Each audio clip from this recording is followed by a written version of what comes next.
अब हम आपको यह बताएंगे कि उत्तरकाशी की सिलक्यारा सुरंग में फंसे 41 मजदूरों की जान बचाने वाले रैट माइनर्स में से एक वकील हसन के मकान को आज दिल्ली में बुलडोजर से क्यों गिरा दिया गया। आपको याद होगा सिलक्यारा टनल जो कि उत्तरकाशी में थी, जिसमें 41 जो है वर्कर्स फंस गए थे।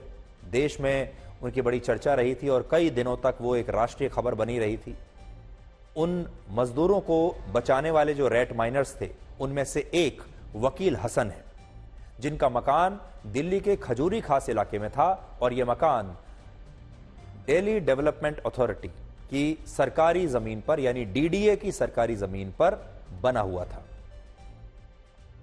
इसे हिंदी में दिल्ली विकास प्राधिकरण कहते हैं, अंग्रेजी में इसे डीडीए कहते हैं।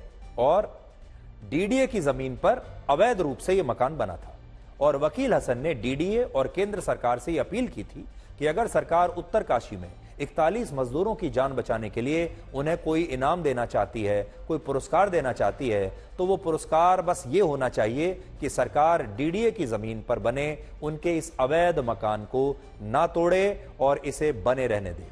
लेकिन आज डीडीए ने एक बुलडोजर से वकील हसन के मकान को तोड़ दिया, जिसके बाद वकील हसन ने कहा कि उन्हें इस कार्रवाई की उम्मीद सरकार से नहीं थी। सर कार्रवाई बताया नहीं उन्होंने हमें और बिना बताया और तोड़ दिया। डीडीए वालों को पहले भी पैसे दिए मैंने और अभी उनकी पैसे की डिमांड थी। अगर मैं पैसे दे देता, नहीं हमारे पास पैसे, हमारे बच्चों के लिए पैसे नहीं रहते, हमारे ऊपर कर्जे इतना कर्जा भी नहीं हो पाता हमसे, तो उन्हें कहाँ से देता हम पैसे, तोड़ दे। ये आपने मकान कब खरीदा था? 2013 में, 1987 से रजिस्ट्री है। अच्छा, 1987 जिसकी रजिस्ट्री है, उसके बावजूद बार बार आपके मकान को टारगेट, इससे पहले भी डीडी की कार्रवाई टारगेट किया इससे पहले भी और पैसों की वजह से किया है। मुझे बहुत बड़ा अफसोस है। और जो डीडीओ वाले हैं ये पहले भी नजर रखते थे, भाई माना आप डीडीओ की जमीन आपकी नजरों में, ये 87 से बनी हुई है इसकी रजिस्ट्री, इन्होंने अभी 15 साल पहले लिया भी था, इसे खरीदा है और आज तोड़ दिया गया। भाई आप तोड़ रहे हो, नोटिस तो दो, कोई पेपर दो कोर्ट का। बिन पेपर के ही तोड़ देते हैं डीडीओ वाले और हम मांगते हैं तो सीधा बोलते हैं भाई हम नोटिस वोटिस नहीं देते, हम तो ऐसे ही तोड़ते हैं सीधा। भी आई थी, लड़की को मारा पुलिस वालों ने, लड़के को मारा, लड़के को भी मारा, हस्बैंड को भी। जो मुन्ना कुरैशी साथ में था टर्नल में, टीम लीडर उनका, उसे भी सारों को उन्होंने ले जाकर थाने में बंद कर दिया। 41 मजदूरों की जान बचाना कितनी बड़ी बात है। एक इंसान की जान बचाता है ना, उसके लिए सरकार पता नहीं क्या से क्या करती है। और मेरे हस्बैंड ने तो 41 मजदूरों की जान बचाई थी, उन्होंने मेरा घर भी छीन लिया मुझसे। सरकार तो जहाँ मकान देती है, उन्होंने तो मेरा घर जो टूटा फूटा था, मैं तो उसी में रह रही थी, जिस तरह से भी रहती, मेरे से वो भी छीन लिया। डीडीए एक ऑटोनोमस यानी स्वशासी संस्था है जो केंद्र सरकार के नियंत्रण में आती है और डीडीए का कहना है कि जिस इलाके में उसकी जमीन पर वकील हसन और बाकी के तमाम लोगों के मकान बने हुए थे, वो जमीन एक डेवलपमेंट लैंड का हिस्सा थी और इसे खाली कराना आवश्यक था। लेकिन हमारा मानना है कि अगर डीडीए को और सरकार को ऐसा करना भी था तो वकील हसन को कहीं और जमीन दे सकती थी। कम से कम वकील हसन का जो केस है उसे एक अलग तरीके से सुना जा सकता था, लेकिन ऐसा नहीं हुआ। और बड़ी बात यह है कि हमारे देश में अभी कुछ लोग वकील हसन का धर्म देखकर इस खबर के बारे में बात कर रहे हैं, क्योंकि उनका एक खास धर्म है, वो अल्पसंख्यक हैं, इसलिए उनके साथ नाइंसाफी हो गई, ऐसी बात कर रहे हैं। जबकि हमारा मानना यह है कि इस मामले में धर्म को बिल्कुल नहीं लाना चाहिए, धर्म नहीं देखना चाहिए, बल्कि यह देखना चाहिए कि वकील हसन ने उत्तरकाशी की सुरंग में फंसे हमारे 41 मजदूरों की जान बचाई थी, लेकिन आज वो खुद भी बेघर हो गए हैं।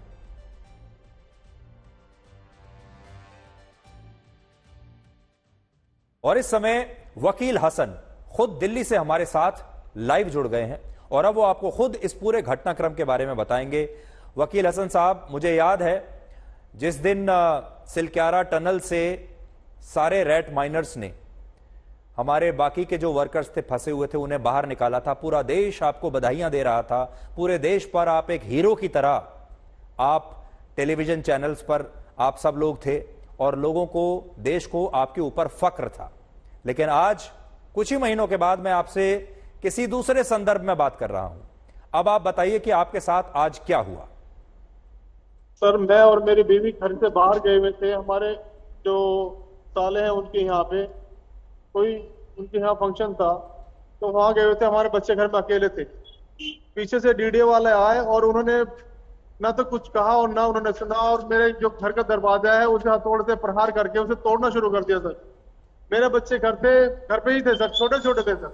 उन्होंने बहुत उनके साथ जद्दोजहद की, लेकिन किसी ने नहीं सुना। उन्होंने ये बोला, देखो सर हमारे पापा 41 लोगों को जान बचा के आए, थोड़ा उनका वेट कर लीजिए, थोड़ा उनकी तो वो कर लीजिए। लेकिन किसी ने हमारे नहीं सुनी। और मेरा जो घर सर, हम यहाँ बैठे हुए सर घर के बाहर, ये देखिए घर के बाहर मेरा ये सब लोग यहाँ बैठे हुए हैं, यहाँ पे बैठे हुए सर। और इन लोगों ने मुझे घर से बेघर कर दिया सर। जी बताइए सर मैं कहाँ जाऊंगा? ये देखिए सर, सब लोग घर पे बैठ के, इधर रोड है सर, इधर रोड है, और इधर मेरा प्लॉट था जो इन लोगों ने तोड़ दिया सर। क्या सर मुझे इस चीज का ये सिला मिलेगा कि मैंने अपनी जान की परवाह किए बगैर मैं उस सुरंग में घुस गया अपने लड़कों को लेके, और 41 लोगों को अपनी जान पे खेल के बचाया सर, और उन्होंने मुझे सिला दिया सर। जी सिर्फ मैं इतना कहना चाहता हूँ कि मुझे मेरा घर दिया जाए, वरना मैं सर यहाँ अनशन पे बैठूंगा और मैं उठूंगा नहीं सर जब तक मुझे मेरा हक नहीं मिलेगा। वकील हसन साहब, मैं आपसे एक बात पूछना चाहता हूं। आप तो पढ़े लिखे व्यक्ति हैं, आप सब चीजों को समझते हैं, कानून को भी समझते हैं।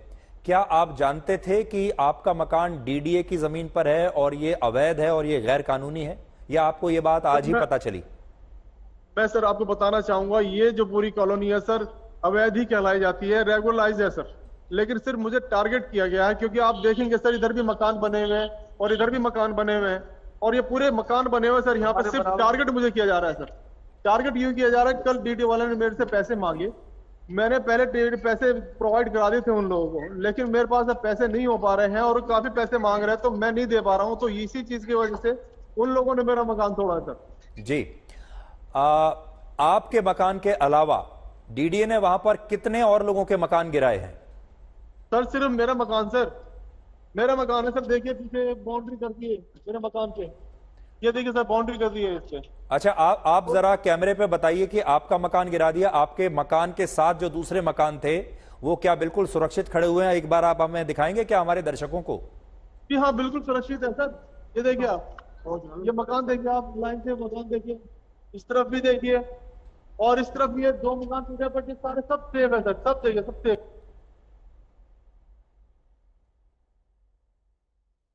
जी पड़ी है सर, पूरी तोड़ी सिर्फ मेरी तोड़ी है सर। अब मैं क्या करूं सर, मैं कहाँ जाऊं सर? साथ में मैंने फोन किराए पे देखा और मैं कहाँ मेरे वकील हसन साहब, बहुत सारे लोग आपके नाम पर इसलिए भी डिस्काउंट मांग रहे हैं क्योंकि आपका एक खास धर्म है, आप माइनॉरिटी से हैं, आप अल्पसंख्यक हैं। आपको ऐसा लगता है कि इसमें धर्म को बीच में लाना चाहिए, क्योंकि आप एक खास धर्म से हैं, इसलिए आपके साथ अलग कानून बनना चाहिए? सर ऐसा है, मैं पहले हमारे न्यूज़पेपर्स पे ये चला था, लेकिन मैंने उसका पूरा खंडन किया था कि वे हिंदू मुस्लिम कुछ नहीं है, सब हम भाई भाई हैं, और मैं इस चीज को नहीं मानता हूँ।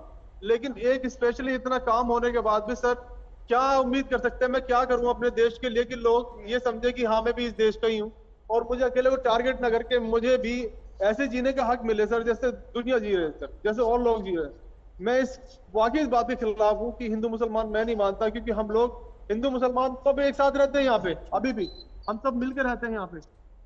लेकिन ये कार्य देख के मैं बिल्कुल सर शॉक्ड हूँ कि मैं क्या करूं, मैं क्या कहूं। मेरे बच्चे रोड पे आ गए सर, मैं अब क्या करूं सर?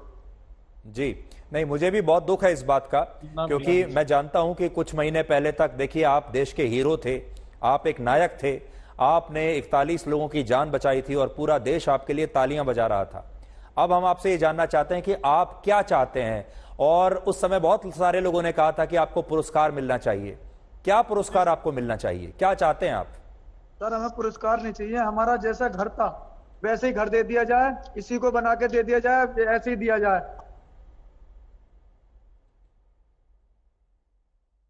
हक मांग रहे हैं जो हमारा था। सर हमें ये नहीं कह रहे हमें करोड़ दीजिए, 10 करोड़, हम सिर्फ वो मांग रहे थे सर हमारा हौसला था सर, वही देते हमें और कुछ नहीं चाहिए। हमने कुछ और एक्स्ट्रा डिमांड नहीं करते सर आपसे, ना हमने सरकार के बारे में हमें कोई शिकायत है, किसी से भी हमें कोई शिकायत नहीं है। लेकिन सर हमें हमें हमारा घोंसला चाहिए, हमें हमारा घर चाहिए, और हमें कुछ कोई ज्यादा वो नहीं है सर हम लोगों की डिमांड। हमें हमारे घर से भी महरूम कर दिया गया सर।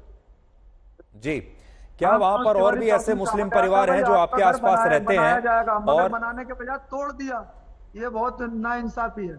जी, ये बताइए, इसमें आप अपनी गलती कहां मानते हैं? क्या आपको ऐसा लगता है कि एक अवैध डीडीए की जमीन पर अपना मकान बनाकर वहां आप रहते रहे, ये आपकी भी अपनी एक गलती थी? ये तो आप मानेंगे कानूनी रूप से। देखिए, कहा जाता है कानून अंधा होता है, कानून के आंख पर पट्टी बंधी होती है। उसमें अगर आप अदालत में भी जाएंगे तो ये साबित हो जाएगा कि आपका मकान अवैध था। आपको ऐसा लगता है कि ये आपकी भी गलती है कि आप अवैध जमीन पर इतने दिनों तक मकान बनाकर रह रहे थे?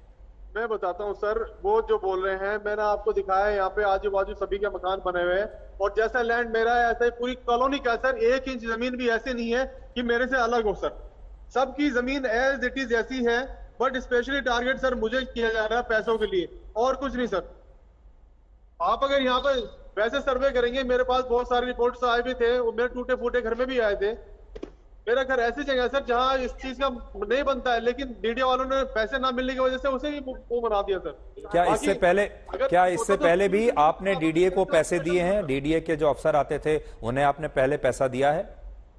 बिल्कुल दिया सर, मैं ठोक के कहूंगा अभी मैंने पहले पैसे दिए उन लोगों को अपने उसको करने के लिए। जैसे मैंने ये मकान बनाना शुरू किया तो उनने मेरे पैसे की डिमांड करी और बोला अगर पैसे नहीं दोगे तो तुम्हारा मकान नहीं बनने देंगे, हम तोड़ देंगे। तो सर मैंने डर से कि पूरी जिंदगी की जमा पूंजी हम जब लगाते हैं, तो सर मैंने वो चीज नहीं देखी, उन लोगों को पैसे दिया। उन्होंने छोड़ दिया था, लेकिन फिर उन्होंने पैसे की डिमांड की जो मेरे से पूरी नहीं हो पाई, जिस वजह से मेरा मकान तोड़ा गया सर। जी, वकील हसन साहब, पूरे देश ने आपकी बात सुन ली, हमने भी आपकी बात सुन ली।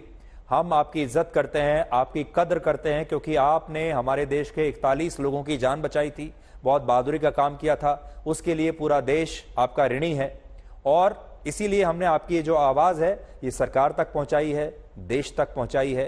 कानून अपने हिसाब से काम करेगा और हम पूरी कोशिश करेंगे।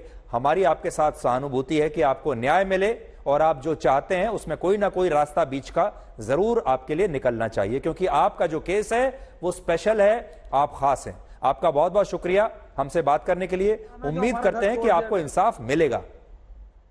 सर मैं जब तक यहाँ से नहीं उठूंगा सर, जब तक मुझे इंसाफ नहीं मिलेगा, मैं अपने बच्चों को लेकर सर यहीं बैठ रहा हूँ जब तक यहाँ पर मुझे आश्वस्त नहीं किया जाएगा कि मेरा घर बना के मुझे दिया जाएगा।